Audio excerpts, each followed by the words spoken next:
Bonjour chers frères et sœurs, heureuse de vous retrouver en ce 33e dimanche du temps ordinaire de l'année B. Bon dimanche à tous.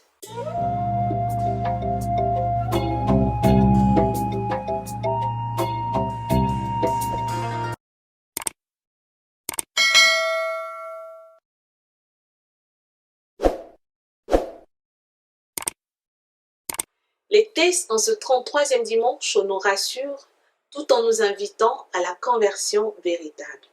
La première lecture, extraite du livre du prophète Daniel. Le prophète Daniel nous explique sa vision, ce qu'il a vu. Il dit qu'en ce temps-là se lèvera Michel, le chef des anges, celui qui se tient auprès des fils du peuple. Et dit en ce temps-là, il y aura une grande détresse. Et au milieu de cette détresse, il y aura la délivrance du peuple. Donc le peuple sera délivré. Et il va jusqu'à dire, ceux qui dormaient s'éveilleront, certains pour la gloire éternelle et d'autres pour la honte éternelle. Et nous connaissons la suite, ceux qui auront eu l'intelligence resplendiront et brilleront. Alors, lorsque nous invoquons l'archange Michel ou l'ange Michel, nous pensons à combat. Et cette scène ressemble un peu à une scène de combat.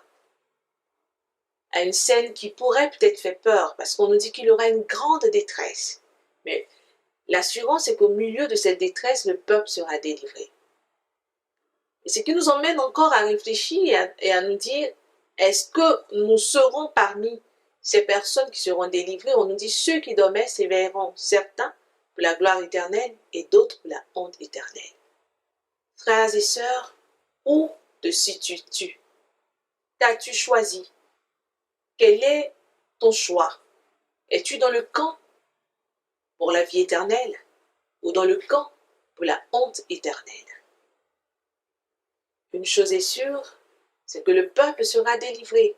La scène paraît chaotique, mais c'est notre vie. Nous passons toute une année à vous parler de Dieu.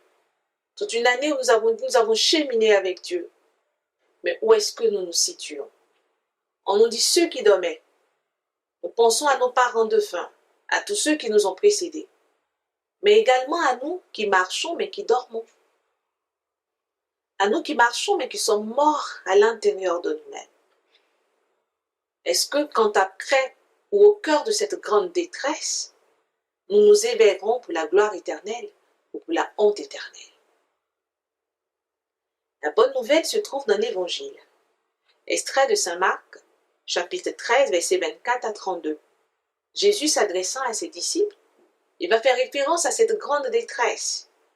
Il va encore faire la description de certaines choses. Il dit, on verra le Fils de l'homme paraître dans la nuée. Et c'est lui, Jésus. Il enverra ses anges. L'on verra les anges rassembler les élus. Fais-tu partie des élus du Christ ou des élus du royaume? Il rassemblera jusqu'aux extrémités de la terre. Alors c'est Jésus qui va établir la stabilité au cœur de cette grande détresse que nous allons vivre. Mais est-ce que nous sommes prêts à lui consacrer ou à lui donner notre vie entière? Il est celui par qui, dans la seconde lecture, par son seul sacrifice, nous sommes sauvés.